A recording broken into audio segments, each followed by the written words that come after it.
Elon was at this visiting with Trump, met with the crown prince of Saudi Arabia, and also was Jensen, Huang of Nvidia, and Sam Altman of OpenAI. Several deals were made. We can talk about that. And then yesterday they dropped this video of Optimus dancing, and lots of information coming about Robotaxi coming soon. So, Jeff, why don't we start with your post that I thought was kind of pretty fun. You just posted this. You said, "Don't overcomplicate it. The shortest and surest path to profitable humanoids being produced will come from the company already building physical real-world AI products profitably at scale." Leveraging their best-in-class robotics, right? So the company that is that's going to be making profitable robots using automated robots and AI at scale, that's the one that's going to make profitable robots at scale. Tell us why'd you say that? I mean, you could take the word humanoid out and you can put robotaxis as well. I don't know why there's a lot of people just trying to overcomplicate this. The difficulty involved in designing a supply chain and then designing the product and the manufacturing processes to be profitable in a segment that others are not profitable in people should take note of that. They should take greater note of that. They don't. They just, we're all stuck in this relative universe of, the gross margins were at 16 and now they're 14 and now they're, we're stuck in these, this quarterly, hamster cycle. And I get it. The Tesla investor base has a fair amount of people that are looking out longer as well. But, when there's all this mystery around, well, why is the multiple so high? And well, what's happening? Well, you have to look at the assets of the company and you have to look at the leadership. And to be successful in Robotaxi and to be successful in humanoids, you need a vertically integrated end-to-end framework, and you need a company and a leader and a leadership team that's capable of managing that. And there isn't a company, there isn't a leader out there right now that is capable of doing it. So besides Tesla and Elon Musk, and it's just clear. I mean, so what does that mean? Does that mean there's only going to be one company doing humanoids and robotaxis? Well, no. There are going to be other companies doing it. It's just going to be sub-optimized. I mean, when you're starting and you're doing product work and you're developing this stuff from scratch, what's my business plan? What's my business case? How am I going to make money? What are people willing to pay for my offering? Okay, what are my feature value trade-offs? And then what are the assets I have to create this product? You have to factor all these things in. And so for whatever reason, I just think we go off on all these tangents and we're looking at other companies and then we're trying to talk ourselves into, why they may be able to do it too. And that's not to say that Tesla doesn't have a fair amount of execution ahead of them. Of course, they have to execute. They have work to do. They have real problems to solve. They have a cost structure they have to achieve. They're not going to be at best-in-class robotaxi cost at the launch of the Cyber Cab. They're not going to be at their terminal cost structure and margins when they launch humanoids. They don't have to be, because they're going to have a value and offering that they can charge a different amount of at launch, and something they'll be able to take down over time as they gain scale, similar to what they're doing with automobile. So I just think it's important to make that simple point. If you look in Tesla's factories today, there is a great deal of automation and very profitably developed automation that's standing the test of time, that they can properly depreciate, that they can, I don't think people understand. There's a lot of companies that do some really whiz-bang automation, then all of a sudden they're writing it off in a year because they didn't make a good enough product to fill the factory up for that demand, or they keep changing the product over and over and having to keep writing off automation because they have to switch to something else. When you get the whole recipe right and you can build essentially a Model Y for 5 years and then eventually have it be the number one selling vehicle, and then what you do is you increase automation over time, you reduce part count over time, and then you evolve to the next vehicle platform, which is what they're doing with Cybercab, I think people need to just be clear in their thinking that there isn't another company that's actually doing this right now. Don't get confused by that at all. There will be companies springing up all over the place.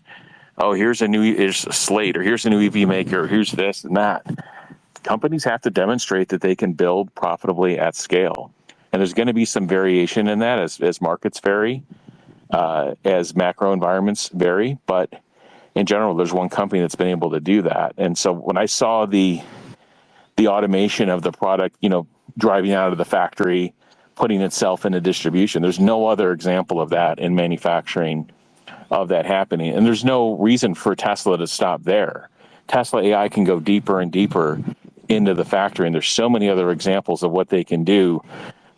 Right now they're starting from the outbound portion, but they can start from the internals of the factory as well and work their way out. So I'll pause there, but just thought it was a simple point. We did that video going through the Cathie Wood price target within 5 years of basically 9 or 10xing from here, and I thought it was relevant that it's actually pretty rational. The company with the shortest and surest path is Tesla. It's right in front of our eyes. I think this weekend is kind of very interesting because Elon was so focused, or just very active. He made, I don't know, maybe 10, 12 posts this weekend all about Tesla. And then just as people were saying, whoa, isn't it great to have Elon back at Tesla, away from politics? Here he shows up at a big, world stage with President Trump, Jensen, and Sam, making massive deals, nation to nation, but also something to do with AI, of course. What did they do? They allowed Nvidia, and now allowed, U.S. granted Saudi access to Nvidia's chips, despite the prior restrictions. And then, Jensen Huang is gonna partner with Huang, a new AI firm under Saudi's sovereign wealth fund. But there's a reason why Elon was there. He talked about how Robotaxi will come to Saudi Arabia, and Starlink is approved there. But there's just so many things came up. First of all, they dropped the video of Optimus. What did you guys think about that? Some people think, it's just another robot dancing. Nothing fun there. It does look like it's still the Gen 2 in terms of the hands, but the feet, some people are saying, that toe heel thing is very cool. If you watch it slow motion, you can see the toe, as it's dancing. What do you guys think, though? Is this interesting? Is it not? Milan Kovac did come out, who's in charge of robotics for Tesla, did come out and say that more is coming shortly, and the team's working really hard. And then they've shown that they can use simulation with reinforcement learning to make a lot of this happen. So Jeff and Omar, or Sat, you guys have thoughts on that? Briefly, the only thing I would say is don't look at Optimus as just Gen 2 or Gen 3. What Tesla will do is they will make variants that have elements of Gen 3 in it, and then they're going to do whatever they have components for.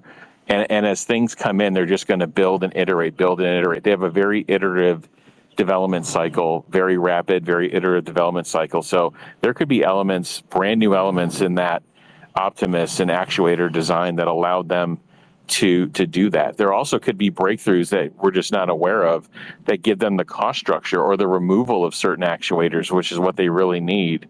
The other thing I am hearing about and seeing real time is China is granting more and more licenses for rare earths. So that's starting to open up. I don't know if Tesla got their license yet, but I'm seeing those freeing up now, which is a great sign. So the humanoid piece is going to be a total dogfight. Everybody can fire up the video record button and make YouTube videos. 100 companies can do that. The question is do they have the manufacturing assets? Do they have the supply chain assets? Do they have the AI training, inference, simulation assets? And how vertically integrated are they in doing this? Because if they're, borrowing and begging and buying from everywhere else, eventually they can get they could scramble and get a product together to market. It just, the economics are going to be strained. Everybody's going to want to make their money. And the more vertically integrated you are, the more you control that, both from a schedule, performance capability perspective, and of course your own cost structure and unit economics. So Tesla's going down a path of really, really, really super high vertical integration, and even on the actuator side as well. And that's very important for people to understand. So I just saw the video as basically an advancement in movement and capability. And I see all these weird questions about, like, was it teleoperated or not? That was not first off, Milan described what happened, but that was a demonstration of mechanics and flexibility and capability. That's not how did it actually arrive at its movement? It mattered less. It's more of, well, this thing's able to start doing this and basically balancing on one foot. Because what you need these things to do is you need these things to be dealing with various different situations where they can be off balance or and so many test cases they have to design for. So yeah, it's great to see. I think in Elon's focus, and like I said, I won't get into a long diatribe on it, but I believe he's built the team over the last 2 decades to build the kind of products that Tesla builds today. He doesn't need to, check in with them. Did they clock in on time and did they clock out? He doesn't open the factory doors and close it. But obviously, the more real-time and face-to-face interaction he has, the more helpful that's going to be. He's brilliant. So there's no question about that. But to say that Tesla wasn't making progress unless he's physically there is also, probably not the case. Yeah, when I saw the video, it was interesting because it feels like actual person who would be training everything. So you would typically do the top half or the bottom half you'd get first. So they were working on the top half at 1010, and then now they incorporated the bottom half. But the bottom half is actually what they're doing is actually much more complicated than it looks like, because it's not just the legs that's moving. You have to have the core part of the torso being stable enough to sustain that kind of movement and balance. And the rate of innovation is all you have to look at. Like, if you could tell me a human being go from 0 and be able to dance like that in 6 months, I don't see that happen that fast. So I think they're doing a really, really great job of progressing with the robots. Yeah, what I think what this speaks to is what Milan Kovac basically said, that this was entirely trained in simulation with reinforcement learning. They had to do many optimizations and fixes to be put in place to our sim to real training code. That's what this is. So, yes, we've seen many, many bots, videos of them dancing, doing flips and all that. So that part is not exciting. I think the only reason why they did this dance was they actually sent a couple of these bots to so that they can show it at the conference in Saudi Arabia. So that's what that was for, just to show it off there. But I think the bigger thing is, did they build this platform, and how fast can they build from there? Well, I think there's a big difference that the other robotics does not have, is that the other robotics were doing things just to demonstrate it can do something mechanically, whereas any progress with Optimus ultimately already has a goal to serve and help in the factory and eventually in the household. So any progress that the bot is making, it's going towards that goal. Whereas the other bots or humanoids, we don't know where the goal is. Basically, it's just developing mechanical parts to it and software for it, but you don't know where the end game is. Whereas Tesla has a business model; they know exactly where the product's going to go. Okay, what do you guys think about the meeting this morning? The Saudi Arabia, you had the Crown Prince meeting with President Trump, but Elon was there, of course, and so was Sam Altman and Jensen Huang. What do you guys think? How big of an importance was this?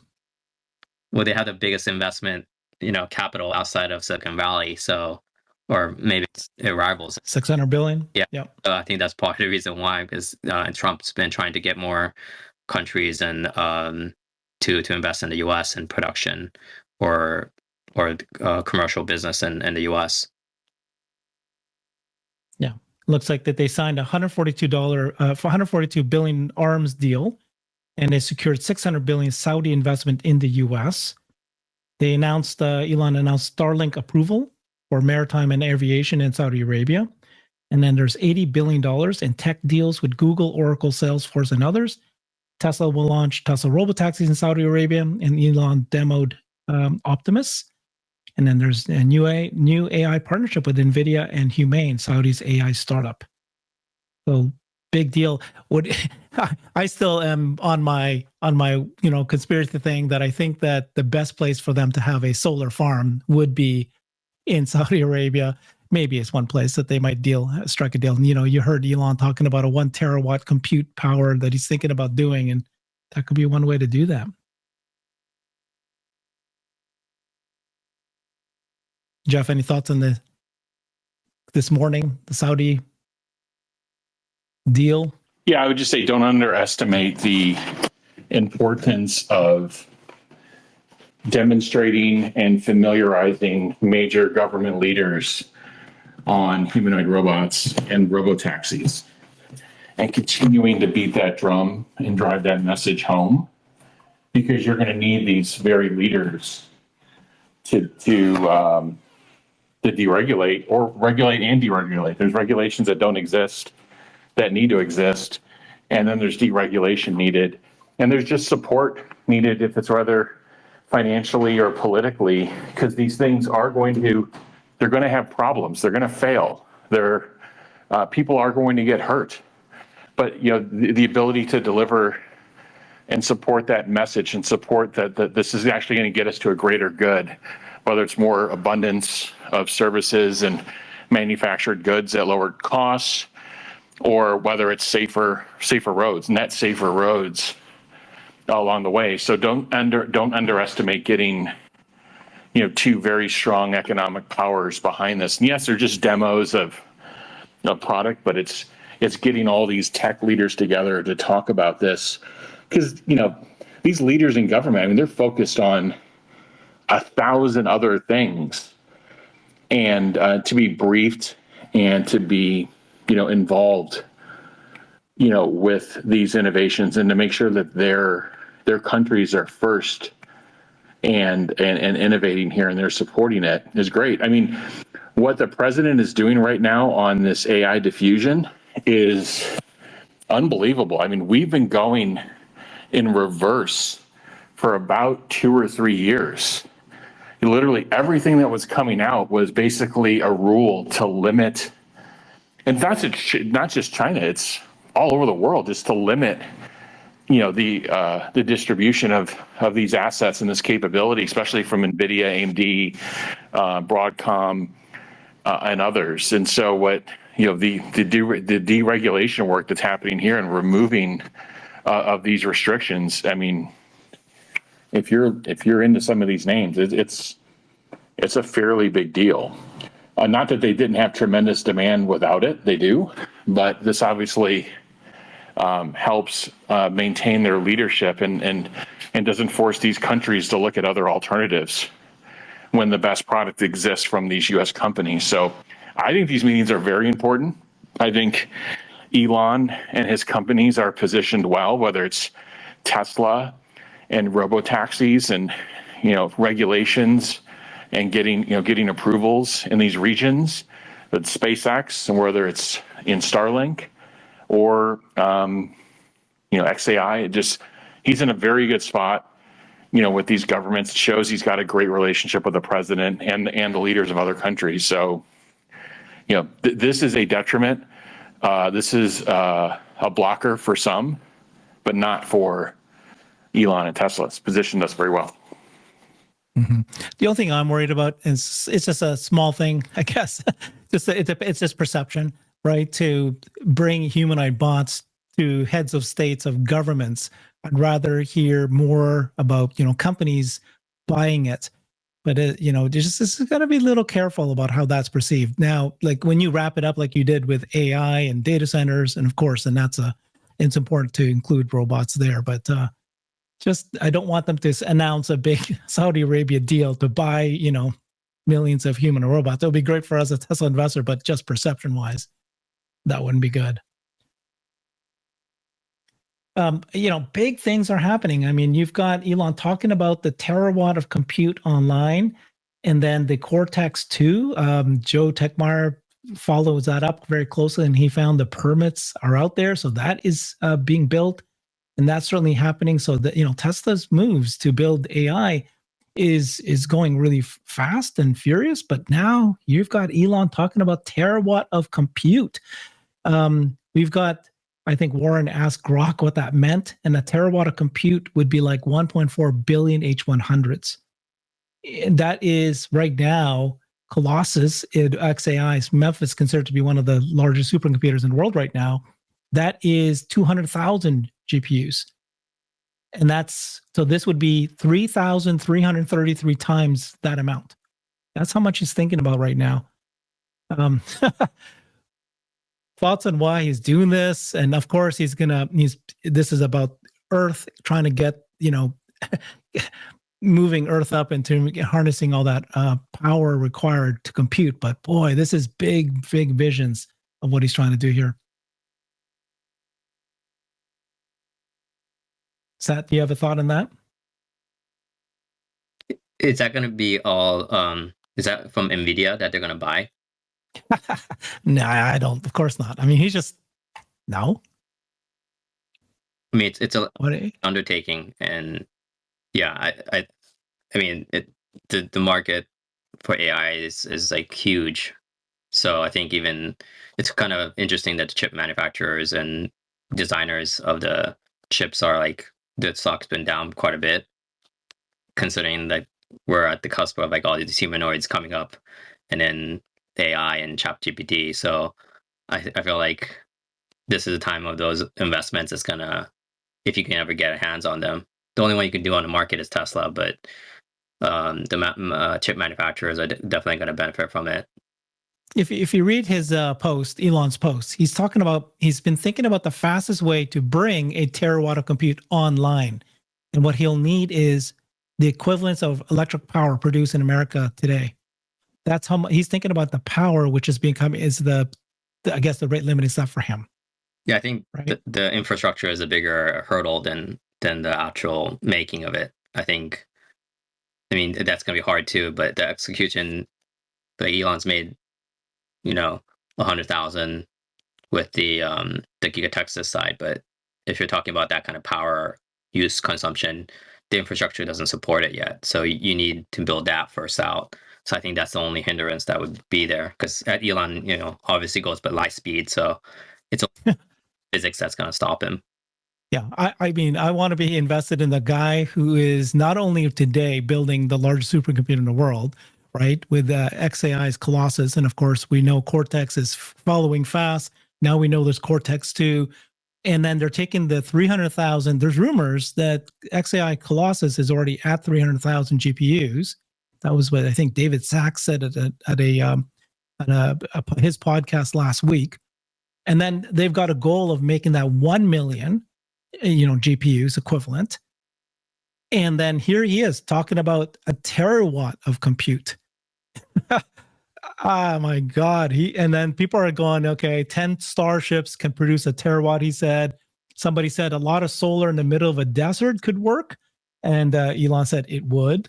And that's where it made me think, when he's out there, that's what he should be doing. He should be negotiating, a lot of solar panels in the middle of the desert. That's what he should be, working right now to make that happen. But whoever controls the power, and you will need power for the data centers, AI data centers, then that's going to be the rate limiting step right now. So yeah, it's good to hear him think really, really big, though. So he did that, and then the other thing he did, he's been posting a lot about, of course, Robotaxi. He just posted recently saying that June is going to be game time, big time, he said. And then he reposted a video of Cybercab. He posted he actually posted a post saying Cybercab will become ubiquitous. And then he reposted Galley's point. Galley made a post at one point saying that Waymo has something like $250 million in revenue with a car fleet of 1,500. Tesla only needs a few thousand robotaxis in operation to be doing billions in revenue. Elon reposted that. So lots of comments around Cybercab, lots of confidence that this is going to happen. And then we had those, said just a few people like Omar got the update, but we don't know if this little point release update has anything in it. Have you guys heard anything more about that?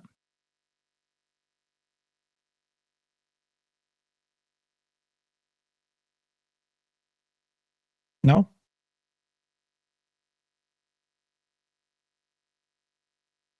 And the other thing is that Grok is found in the code. And so hopefully we're going to get an update, but I think that we probably won't get an update for a while. They're going to launch June. They're going to make sure that works well. All the engineers are focused on that first, and only after June, maybe even August, before I think we, as the public here, will get anything updated. But that's one reason why I don't think we've seen much. And I don't know about this point release. I have no idea what that's got anything, anything in it. I mean, there's a lot of things brewing right now, and it's just, I think, when you're in the Tesla community, it's like we have to I kind of taper down a little bit because it's going to be a journey. So it's not going to be smooth sailing. So it's as much as I'm excited for Cybercab, I know it's going to take one city at a time, and it's going to be slow in the beginning. So even there's all these stuff going on, Grok coming, FSD updates, and Cybercab and bots update, I'm still kind of tapering myself down because I'm naturally get too excited about it because I know it's going to have hiccups and whatnot. But I'm excited for the future. But there's also a little bit of hiccups that's going to come up. What do you mean you don't want to get too excited about it? We're here. After all these years of waiting, we're here. It's launching a paid commercial Robotaxi program. And yes, I know, we want it to be scaled really, really quickly, but I think it's going to be slow at the beginning, but then it'll scale really fast. And we have to be prepared for big things to happen, right? Accidents, slow things that will slow things down. But boy, my experience with FSD right now is flawless for 3.5 months. Flawless. I wrote it it was driving me all day today, and it was like it can already be a Robotaxi for me for the last 3.5 months. Anywhere I ask it to go, it takes me. So yes, and this is the old software. So I'm just going, wow, I can understand now what they mean by, yes, there's going to be little problems that need to be solved, but we're here. We're here. It's my God, it's exciting. Did you guys see the test specialist, the autopilots that was being hired in Tempe, Arizona? So those are new roles for Tempe, Arizona. So that sounds like, the beginnings of trying to expand already, right?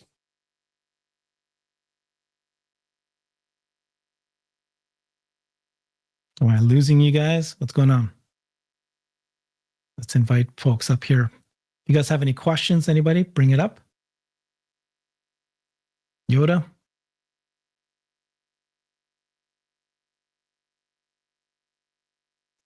Yeah, no comments on the test pilots. You guys think that's interesting because the guy who actually owns this, who's in charge of it, says, I'm looking to hire these autopilot test specialists. They were formerly called performance test drivers, but it's for the Phoenix and Tempe areas. So what they're looking for is people that can actually, what is it? What's the role? Conduct vehicle level testing and validation of the autopilot system, including features such as FSD, auto steer, automatic emergency braking. So this is it. They're testing it out there. I mean, I think that this will move faster than we realize. This is like obviously Arizona, the whole new state. We're not just talking California and Texas already. You can have multiple cities expand quickly, just them alone. And my curiosity is just that if these autopilots are just being hired now, then this might not be till January or so forth. But still, things are happening here.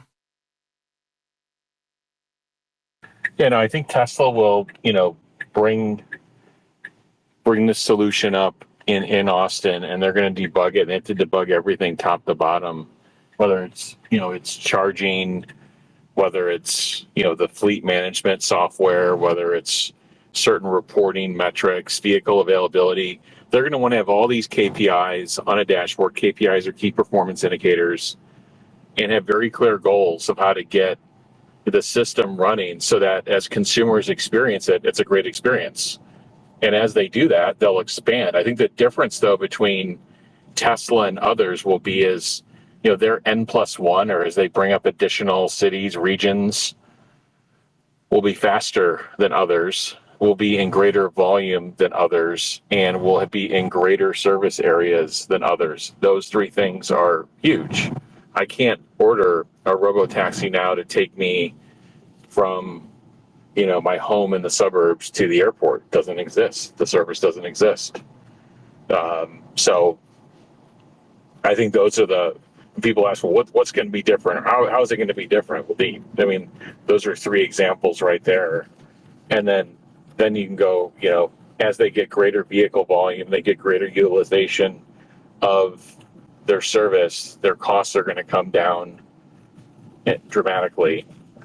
And all of a sudden now the pricing's going to come down, and you're going to see a very clear distinction between others and what Tesla is doing. So yeah, it's exciting. It's not going to be day one. That's why everybody has to understand, like, there's going to be this switch that turns on June 1st or June 15th or June 30th, and everything is off to the races. It's going to be there'll be setbacks, there'll be issues, there'll be something reported in whatever one of these publications / rags, and that's fine. Work through it. Every company has those issues, but they'll just be more reported on Tesla. But it's just they'll ramp faster, higher volume of vehicles, more service area, and then eventually lower costs.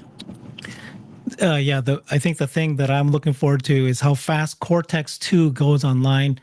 I don't know if you guys agree with this, but I don't think the Cortex 2 is needed for us to get full robotaxi program expanded to multiple states, if not the end of this year, next year. But it will obviously help, right? The more compute, the more likely that we're going to get this thing for higher certainty. So Ray for Tesla posted this, and I thought it was a fantastic post. He said that if you compare what Tesla's compute power is compared to the 4 Chinese competitors out there, you'd be shocked to find out what's happening. So first of all, there are 4 Chinese competitors that actually have decided last year that they're going to go end-to-end neural nets, and they're going to eventually dump LiDAR. This is Huawei, Xiaopeng, Xiaomi, and Li Auto. They all had made that announcement last year. And but if you agree that the reason they're going to end-to-end, right, instead of code, that you then need an insane amount of compute for the video training.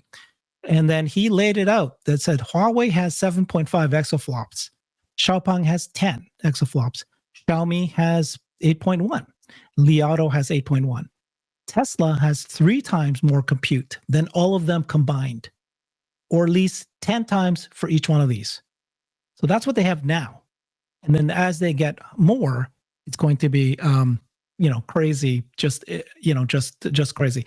And then this guy, Jack Black, he said this, one of the dirty secrets of BYD, right?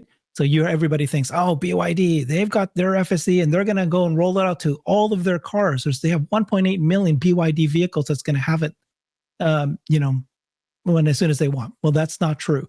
Their version that's going to be equivalent to BYD, or to FSD, if they ever get there, is only 8,000 cars, because only 8,000 cars will be called the God's Eye A. That's the only one, God's Eye A. The God's Eye B and C will be for other than the lower end cars, and they don't have that capability. So this is, the compute is what matters. They're all moving in this direction. Tesla's way further ahead in terms of the amount of compute, and then they're continuing to grow. And that's where Cortex 2 comes on. And then if Elon actually makes any progress in the 1 terawatt hour, that is just crazy. The other thing too, I like to make the comment is that whenever you hear Elon say something like, I've been thinking about how do you get to power 1 terawatt of compute? He is not just thinking out loud today. I think he's been thinking about this for months now, and he's already made moves to head in that direction. Remember last time he said, oh, maybe should I buy Twitter? We find out later that, 4 months before he'd already made moves in that direction. So. Yeah, I really like what the approach that Elon has, because he's thinking about it way before, and it's already built into the structure of the business before he ever says anything. And like I noticed other OEMs, like you mentioned BYD, they're adding the autopilot or FSD related, self-driving related stuff or training stuff, but it's only a subset. And it's like it's an afterthought that comes after because they watch Tesla and copy Elon basically. And like I remember in the early days, like when the Model S was being produced, people were asking about the supercharger because the supercharger infrastructure was not built yet.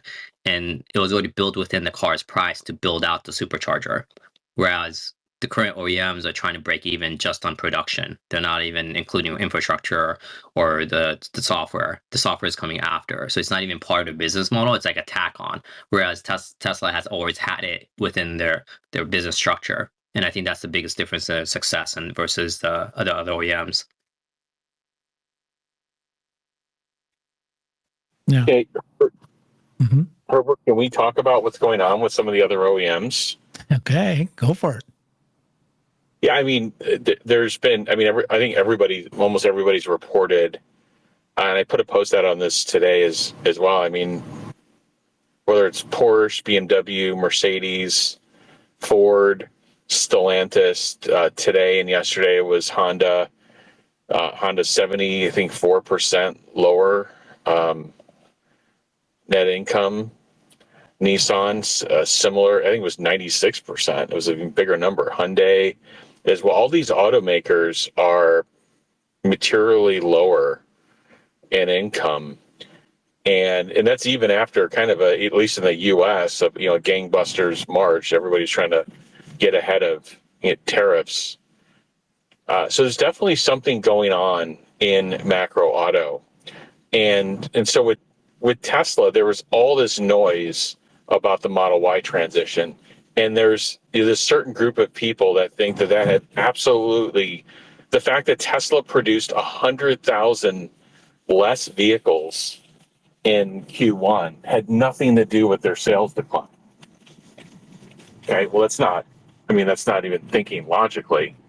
But then now you have this other noise in the system. You see, because if every other automaker, put Rivian in that bucket too, they were significantly lower year on year. If every other automaker was, beating sales and guiding higher, and by the way, the ones that actually met their sales or exceeded them with some sort of pull in or pull forward in Q1, guided materially lower, either due to tariffs or macro. Anyway, point is if everybody was meeting and beating and Tesla was this only outlier, well, then it does start to get a little bit noisy with the production shortfall. And why was there a product? Well, they're doing this changeover. Okay, well, is there brand damage? And if you've listened to the shows we've done, I've always said that it's probably some number, but it's probably second or third or fourth on the list of things that are affecting sales. The number one thing affecting sales is not having supply of product. They came into the quarter with the lowest inventory I think they've ever had at 12 days, 20-30% lower than the year prior. And the only reason they had inventory leaving the quarter was that they kept running production to ramp up the new Model Y. But anyway, the point I'm trying to make is if everybody had clean quarters, clean guidance, and it was just this Tesla thing, well, then you could say, all right, there's something like there's a big problem here. But that's just not the case. And in fact, I've never seen so many automakers in the position they're in right now, which leads me to believe that for Tesla as well, there is going to be a macro. There is macro impact out there. Tesla can't just, build it and they will come kind of thing. That's not going to happen. But again, the conventional thinking is Tesla couldn't do that because its brand is damaged. And I actually think the primary issue, the reason Tesla can't do that, now that they have supply of vehicles, now the issue is going to be that they're dealing with some macro element. And again, there could be a brand element too. I'm not discounting that one bit, but just to me, this is new information because every company is now reported in the last 2 weeks, and they've reported on their current quarter or the Q1, the prior quarter, and then they've guided in the future. Nobody's really giving a rosy guidance, and we can do a whole show on BYD and what they're doing inside of China and others in China auto as well. It's kind of a mixed bag, but that doesn't define the whole auto industry. The bulk of the 80 plus million units is not. It's not China auto. It's all these other players and what's happening with them. So I just found it interesting. There's another element out there, and I think it gets a little worse before it gets better. There's nothing to say that the macro gets better in Q2. In fact, the auto industry, at least for the 16 million units, or call it 20% of global sales, it's going to be under massive tariffs. Again, unless you're Tesla or in small volumes Rivian, you're going to be under massive tariffs. So I think it gets a little worse before it gets better.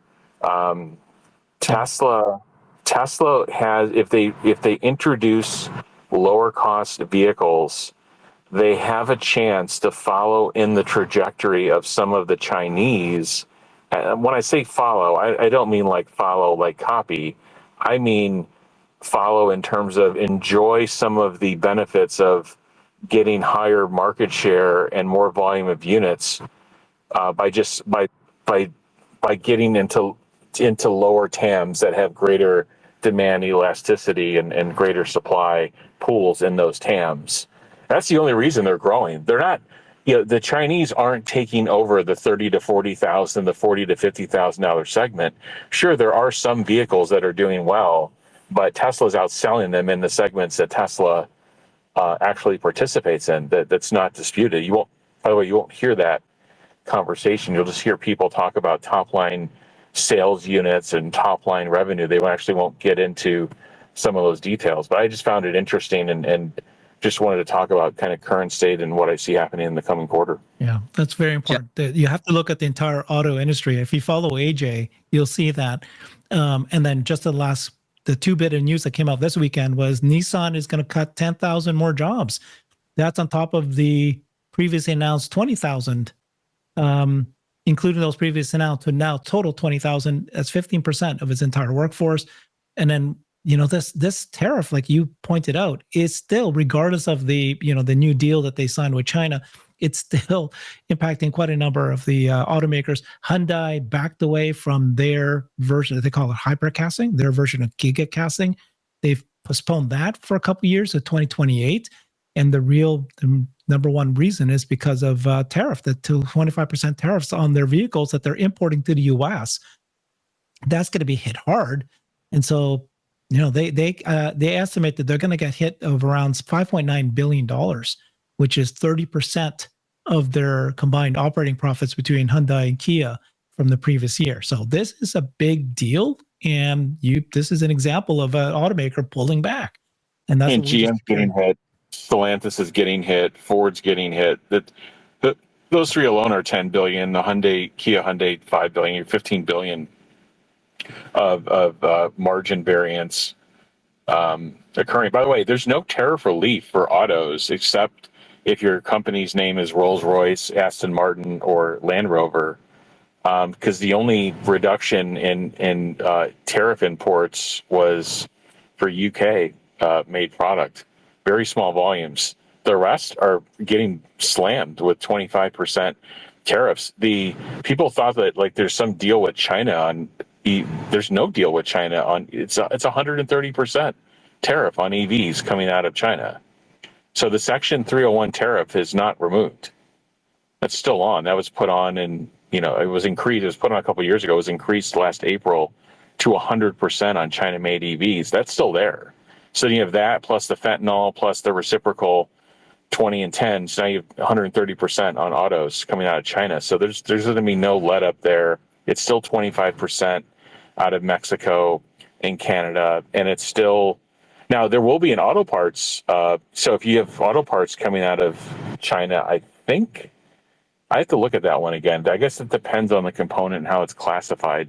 There may be some let up on that, but in general, Tesla's in a good spot still with that, but others are, I mean, they're severely impacted. And we're in this weird phase of everybody's trying to, it's a poker game, and everybody's trying to guess what the president's going to do.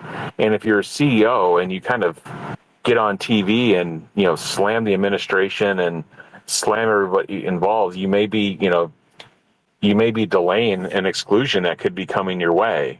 So everybody's trying to be, not come out again. But at the same time, I mean, these are highly destructive. So I find it interesting that they're just reporting earnings of like, oh, well, we would have guided to $15 billion of net income, but now we're going to guide to 10. We're just going to have the two guides out there. Just, it's interesting. It's kind of a passive aggressive way to guide on earnings. But make no mistake, these companies are getting really hit hard. And quite frankly, there will be less Chevy Equinox. There will be less Kias, Hyundai Ioniqs. There will be less Ford Mustangs on the road. There have to be. I mean, you saying some of them, they've done some price adjustments, but they raise the price on the car, they're going to sell less. There's no magic in that. We're not in some boom time where everybody's just going out buying cars left and right. Yeah, they're going to sell less. When the problem with the autos, like for example, like Nissan going negative 96% their profits, is that this is happening before the tariffs came in. So is it that their supply chain cost has risen since the pandemic and they haven't been able to get the price adjustment, and then they're selling lower units? How is it that they're losing so much money now? This is way before the tariff. Like even a year before, they're already having financial problems. That's correct. I've created a website that is the most comprehensive resource for the Tesla investor. Please check it out. Simply go to my website at herbertong.com.